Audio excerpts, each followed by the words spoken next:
Tom showed that machine, I think today, the air curtain burners, and they make beautiful machine. One of them is Char Boss, and that machine has been going state to state in the United States to see how they can help the forest services.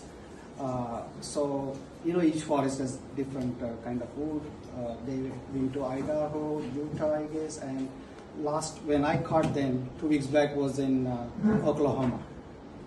So before even I asked them, the people were super nice in that town. Tom knows that town very well. We did something there too, right? Broken Bow is the town's name, and they gave me the biochar and biomass as my send-off gift.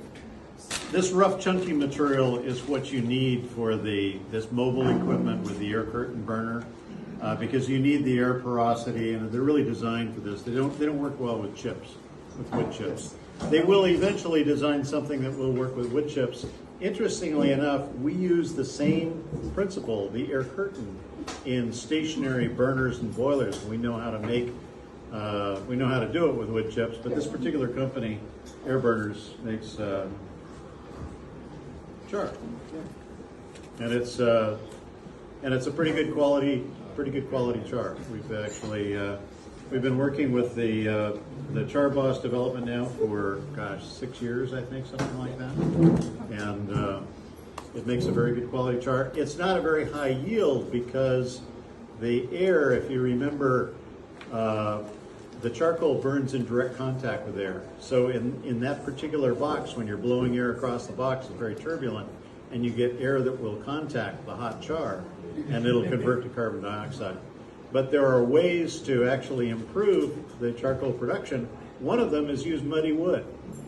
You just spray mud on the wood or drag it through, and what happens is that the clay and the mud will tend to promote carbon formation instead of burning the char. It'll prevent the char from burning. So you can actually increase the yield from about 6% char to up to 35% yield just by using muddy feedstock in an air burner. And that's been done at the large scale in Australia in an air burner that's one of the large ones that's the size of a big truck trailer. That's correct. And I was there for 12-hour shift, 6 to 6. They use about 12 to 15 tons of biomass and produce 3 to 4 tons of biochar. Are those curtain burners, do they have like a conveyor at the bottom that's emptying it constantly? That's correct. Or is it a batch? I have the video that I can show. Yeah, the Char Boss has a continuous, grate with continuous. It drops into the cooling tray, and then they just empty the cooling tray. I mean the tray with the biochar.